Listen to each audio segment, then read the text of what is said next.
ήρθατε σε ένα βίντεο σήμερα το οποίο θα ξεκινήσουμε για πρώτη φορά.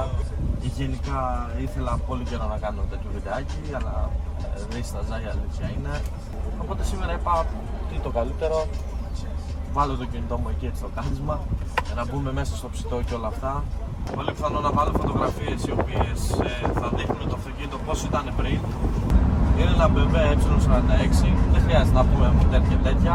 Το μοντέρ που έχει είναι πολύ καλό, είναι αρκετά γρήγορο, τουλάχιστον για αυτό που είναι. Είναι αρκετά γρήγορο, αρκετά αξιόπιστο. Εμένα μου κάνει τη δουλειά μου, με βολεύει και για παιχνίδι και για προσπεράσεις και γενικά είναι αρκετά το οτιδήποτε. Είναι πολύ ωραίο. Ένα ρόσουλο, το οποίο δεν είναι το κουπέ, δεν είναι το κουπέ, είναι το 46 το σεντάν. Που να σας πω την αλήθεια, πες να είμαι και από τους λίγους, το προτιμάω πιο πολύ από ένα κουπέ. Το έχω στην κατοχή μου αυτή τη στιγμή σχεδόν 7 χρόνια, ξεκινώντας πάλι το ίδιο αυτοκίνητο σαν project.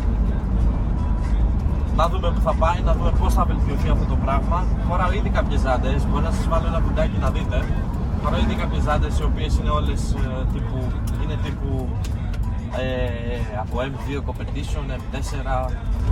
Ωραία ζαντούλα, πολύ ελαφριά ζαντούλα σε σχέση με αυτές που φοράγα πιο πριν. Το αυτοκίνητο γενικά έχει πολλή δουλειά πάνω του. Αυτό είναι και το δικό μου κανάλι, το οποίο εδώ θα δούμε πάρα πολλά πράγματα. Έχω και μια σελίδα στο Instagram η οποία ονομάζεται JB Garage. Θα αφήσω και γενικά link κάτω στην περιγραφή όσοι θέλετε να το δείτε.